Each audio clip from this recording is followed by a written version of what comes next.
Alors, dans l'actualité de ce lundi 9 septembre, d'abord, on vient de le mentionner, on en a parlé pendant 15 minutes, là, de cet événement qui aura lieu demain à l'Espace citoyen. On vous invite à y participer en grand nombre, là, parce que ces gens-là mettent beaucoup d'efforts. Je suis surpris, je vous cache pas, là, d'entendre qu'encore 3 suicides par jour au Québec. Là. Alors, si on multiplie ça par 365, ça fait beaucoup de décès dans l'année en raison du suicide. Donc, ces journées-là sont importantes et bravo aux organismes là, qui se réunissent, qui s'unissent pour organiser une journée d'information et de sensibilisation à la prévention du suicide. C'est le mois de septembre. Demain, c'est la journée mondiale de la prévention du suicide, le 10 septembre. Je ne savais pas. Je sais maintenant qu'il y a une journée mondiale de la prévention du suicide. Et aussi, j'apprenais en faisant justement le texte pour ces organismes-là que le mois de septembre est le mois de la prévention du suicide. Moi, j'aurais pensé, et je l'ai mentionné, que ça aurait été plus le mois de novembre, parce que le mois de novembre, on dit souvent que c'est un mois qui est très difficile pour certaines gens. J'aurais pensé que ça aurait été plus le mois de novembre, bon, en raison là, des journées qui raccourcissent, puis souvent, c'est des journées pluvieuses, des journées grises. Il semblerait, là, puis je n'ai aucune compétence là-dedans, mais il semblerait que ce soit des journées qui soient propices au suicide. Donc, j'aurais pensé que ça aurait été plus le mois de novembre, mais probablement que le mois de septembre est justement pour prévenir que le mois de novembre s'en vient à grands pas. Alors voilà, c'est demain. Ça se passe à l'espace citoyen, centre communautaire. Ça commence à 10 heures et ça se terminera là, en soirée pour ce film, cette projection là, qui sera présentée à la salle François Prévost. En passant, la salle François Prévost, là, on était habitué d'appeler ça, comment ça s'appelait dans le temps, là? Bon, je suis blanc de mémoire, mais quand même, c'est maintenant adjacent. Le centre d'immigration, voilà. Merci, Jean. Alors, le centre d'immigration, donc, maintenant, la salle François Prévost fait partie de l'espace citoyen. C'est une belle salle d'une centaine de personnes. Belle salle pour ce genre de projection-là. Alors, c'est demain et c'est toute la journée à l'espace citoyen. J'écoutais M. Legault en point de presse la semaine dernière qui parlait qu'il veut réduire les dépenses parce que pour le prochain budget, on sait qu'il a annoncé un déficit de 11 milliards cette année. Pour le prochain budget qui doit s'être présenté pour le 1er avril 2025, et je l'ai appris lors de son point de presse à Rimouski jeudi dernier, il veut diminuer le déficit de 2,5 milliards, ou aux environs 2, là. Alors, il va falloir qu'il coupe à quelque part. Et là, il a déjà commencé à couper parce que les cégeps, là, déjà, ils se sont fait couper leur budget. Sauf qu'on apprend ce matin que le nombre de cadres a augmenté de 35 dans le réseau collégial depuis 10 ans. C'est dans le Journal de Québec sous la plume de Daphné Dionvier. Je comprends pas. On a de la difficulté, on fait des déficits, on a de la difficulté à joindre les deux bouts au gouvernement et il y a une augmentation d'employés de la fonction publique, tant au provincial qu'au fédéral. M. Généreux nous disait que c'est près de 100 000 personnes de plus depuis que M. Trudeau est au pouvoir en 2015, qui travaillent pour la fonction publique canadienne. Je ne dis pas que c'est 100 000 au Québec, là, mais il y a une forte augmentation des employés de la fonction publique du Québec. Et là, on nous apprend qu'il y a une augmentation de cadre de 35 Pourtant, ce sont les mêmes maudits cégep que c'était il y a 10 ans. Qu'est-ce qui fait qu'on a besoin de 35 de cadres de plus? C'est 1133 postes de plus, soit 35 C'est les professionnels, c'est 2455 postes de plus, c'est plus de 58 Les enseignants, 14 981, moins 0,5 Et le nombre d'étudiants, les étudiants diminuent, mais les cadres et les employés augmentent. Moi, des fois, vous savez... moi, je dis toujours que le gouvernement, une municipalité ou peu importe, c'est comme une business. Remarquez que les villes ne sont pas tenues de faire de profit, mais ne sont pas tenues non plus de faire des pertes. C'est la loi. Et ils ne peuvent pas faire de déficit.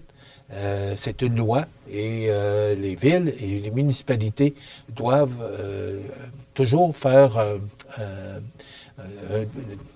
comment je dirais ça, un déficit zéro. Voilà, je cherchais l'expression, là, un déficit zéro. Ils peuvent faire des surplus. La ville de Montmagny en a fait encore récemment, là, pour avoir un bas de laine que si jamais il se passe quoi, ben, ils ont de l'argent dans les coffres, puis ils peuvent prévenir ou ils ont ce qu'il faut pour affronter peu importe un événement, là. Mais ils n'ont pas, et ils sont tenus de ne pas faire de déficit. C'est une loi. Ben, le nombre d'étudiants dans les cégeps a diminué de 1,6 à 195 861. Alors, il y a moins d'étudiants, il y a moins d'enseignants, mais il y a plus de cadres, puis il y a plus de professionnels. Que rajouter là-dessus? J'apprenais ce matin, sous la plume de Jean-Philippe Guilbeault du Journal de Québec, que le fabricant d'autocars de Sainte-Claire a reçu une centaine de propriétaires de VR de luxe à Québec parce que Prévost fête son centenaire. C'est à Sainte-Claire, une belle entreprise de notre région. C'est dans le MRC de Bellechasse.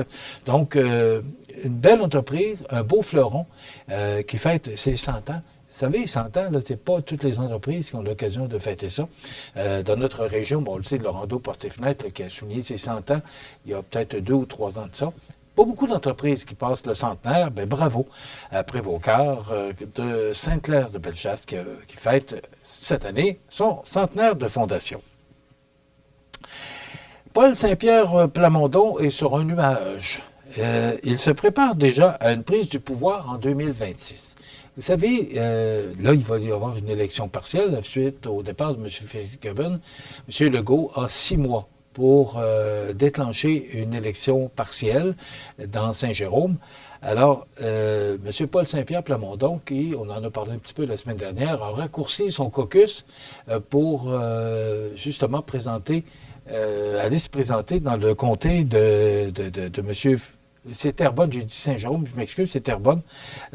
Donc, il a raccourci son caucus avec son parti, puis il s'est rendu tout de suite dans cette région-là, Terrebonne, pour aller solliciter, puis aller montrer aux gens qu'il est là, puis que les élections, il y aura une élection partielle d'ici 6 mois. Là, comme je vous l'ai mentionné, M. Legault a 6 mois pour l'annoncer ou pour justement prévoir cette élection partielle-là, parce qu'il reste encore 2 ans de pouvoir, donc il est tenu de tenir une élection partielle. Et les élections, normalement, devraient se tenir en octobre 2026. Oui, les sondages actuellement sont favorables à M. Paul Saint-Pierre Plamondon du Parti québécois, mais souvent on entend l'expression 6 mois, c'est long en politique. Alors, ça peut changer. On sait que M. Legault travaille fort actuellement pour remonter dans les sondages. Il avait remonté un petit peu au dernier sondage léger. Et M. Paul Saint-Pierre Plamondon avait perdu, me semble, c'est 1 ou 2 points. C'était rien de bien important, mais quand même, ça fluctue comme ça. Et chaque parti fait ce qu'il peut là, pour remonter dans les sondages. Puis on sait qu'il va y avoir une course à la chefferie au Parti libéral. À partir de janvier 2025, là, on devrait connaître tous les candidats et candidates là, qui se présenteront à la course à la chefferie du Parti libéral du Québec. Il y a quand même de bons candidats et candidates d'annoncer, dont M. Coderre, là, qui est fin renard de la politique, là, parce qu'il a été plusieurs années député fédéral, il a été maire de Montréal. Vous savez qu'il se présentera, il l'a annoncé lui-même, là, ce qu'il y aura du changement, je ne sais pas, mais il a annoncé qu'il voulait se présenter dans le comté de Bellechasse. Je ne sais pas pourquoi il a choisi Bellechasse, mais en tout cas, il veut se présenter dans le comté de Bellechasse. Il y aura d'autres personnes et d'autres candidats et candidates. Il y a aussi l'ex-directeur général de la Chambre de commerce, la Fédération des chambres de commerce du Québec, M. Milliard, qui est quand même une bonne pointure. C'est M. Milliard qui a été nommé ou que lors des jeunes libéraux, c'est là qu'on a commencé à entendre son nom. C'est là que des jeunes libéraux qui ont dit, ben, M. Milliard nous ferait peut-être un bon bonhomme, un bon candidat à la chefferie. Il a pris sa décision de se lancer. C'est pas rien d'officiel encore. Mais je pense que M. Milliard l'a annoncé. Mais il y a d'autres candidats et candidates là, on entend là, toutes sortes de choses. Mais officiellement, cette campagne-là se lance en janvier pour l'élection du chef, là, il me semble que c'est juin 2025. Alors ça aussi, ça risque de brouiller les cartes de M. Paul Saint-Pierre Plamondon et également de M. Legault. Puis il y a le Parti conservateur du Québec et il y a Québec solidaire. Donc, il y a beaucoup de partis. Il y a beaucoup d'enjeux d'ici 2 ans. Ce sera intéressant à suivre cette campagne, d'abord à la chefferie. L'élection partielle, vous savez qu'il y a une élection partielle aussi, lundi prochain pour M. Trudeau. Alors, est-ce que M. Trudeau réussira à tirer son épingle du jeu? C'est quand même un château fort libéral, donc ce sera intéressant de voir si M. Trudeau gagnera cette élection-là avec les sondages actuels. M. Poilievre, au Québec, il y a un petit peu de difficulté à faire sa place. Alors, tout ça est intéressant et ce sera à suivre. Là. Donc, il y a une élection partielle d'ici 6 mois. Il y a la course à la chefferie du Parti libéral du Québec des premiers mois de 2025. Il y aura, bien sûr, des élections municipales au mois de novembre de l'an prochain. C'est dans 1 an, un petit peu plus d'1 an, là, il y aura les élections municipales au Québec. On sait maintenant que c'est à date fixe. Et il y aura les élections provinciales en octobre 2026. Donc, on va suivre ça avec intérêt. La CAQ, le parti de la CAQ de M. Legault, désire plus de discipline à l'école. Est-ce qu'on peut le blâmer? Moi, je suis entièrement d'accord avec ça. Vous savez que le premier ministre aime bien les propositions des jeunes caquistes, parce que c'était le congrès des jeunes caquistes la semaine dernière. Les jeunes caquistes, à ma grande surprise, là, qui réclament des sanctions contre les élèves violents et irrespectueux. On en voit de plus en plus des violences à l'école, et je pense qu'il est temps qu'on mette qu'on remette de la discipline. Je ne dis pas qu'il n'y en a pas du tout. Là. Moi, si je regarde notre belle école Cazot, là, moi, je me sers toujours de cette belle école avec Patrick Gagnon comme directeur. Là. Une belle école et on peut être fier de notre école Cazot. Mais je pense qu'on puisse remettre le respect envers les professeurs, envers les autres étudiants, tout le monde. Je pense que c'est une belle initiative et on va saluer, mais ça fait un petit mandat de plus pour M. Drainville. Il n'y en a pas assez à faire, alors il va juste avoir ce petit mandat de plus-là à faire. Mais je pense qu'on ne peut pas blâmer l'idée des jeunes caquistes de remettre le respect et surtout d'éviter la violence dans les écoles. Je pense que c'est une très bonne idée de la part des jeunes caquistes. Il y a un monsieur très généreux qui vient de donner 1000 thermopompes à des écoles pour les grandes chaleurs. Bien, c'est ça. Bien, il veut les donner. Puis, là, imaginez-vous, je ne sais pas combien d'écoles au Québec, là, mais là, il y a 1000 thermopompes. Je vous dis, c'est M. Yvon Turcotte, président et fondateur de TTI Fab à Longueuil. Alors, il a presque 80 ans. M. Turcotte veut faire œuvre utile en proposant ce qu'il estime être la solution pour garder les élèves au frais pendant nos étés de plus en plus chauds. Quelle belle initiative de M. Turcotte. Là, il veut les donner. Mais je ne sais pas, il y a combien d'écoles au Québec, là, mais il y en a une puis une autre. Mais là, il y en a 1000. Il n'y en a pas 20 000, il y en a 1000. Il va y donner à qui? Probablement la première école qui va lever la main et dire « Moi, j'aimerais ça l'avoir ». Ou probablement que ces écoles-là devront soumettre là, un genre de projet puis dire « Bien, écoutez, moi, dans mon école, le soleil est du côté ouest ou du côté est, et peu importe où il est le soleil, puis là, il fait chaud, puis ça a monté à 43 degrés. Il faudra probablement que ces écoles-là démontrent, sans nombre de doutes, là, que c'est beaucoup plus chaud. Sauf que, oui, c'est vrai qu'il fait chaud, mais je vous en ai parlé il n'y a pas longtemps. J'avais vu une statistique qui parlait de 1955. Ça a été une belle année, c'est la mienne.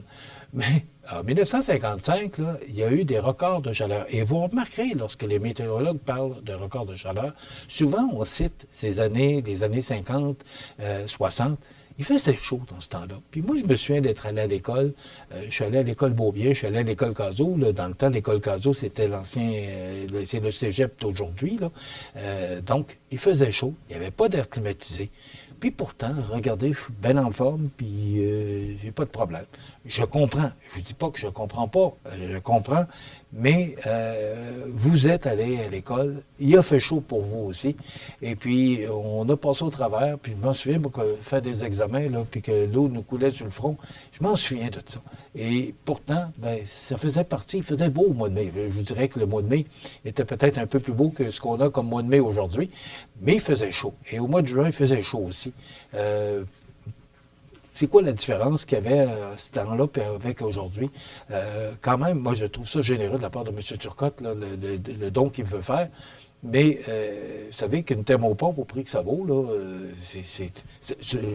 il y a différents modèles, là, mais ça vaut peut-être entre 3 000 et 5 000 là, de munir toutes les écoles de thermopompes. Il faut penser qu'il y a des écoles là, qui ont vraiment besoin de beaucoup d'amour. Il faut peut-être passer à des réparations dans les écoles avant de penser de mettre une thermopompe. Si vous mettez une thermopompe sur un mur qui branle, ça ne va pas bien, là. Alors, je pense qu'il faut commencer par mettre d'aplomb les infrastructures scolaires et après quoi, ben, peut-être penser, si le gouvernement a de l'argent, mais quand on fait 11 milliards de pertes ou de déficit, on peut difficilement penser à investir des centaines de millions de dollars pour mettre de l'air climatisé dans les écoles, alors qu'il y a des écoles qui ont vraiment besoin de réparation.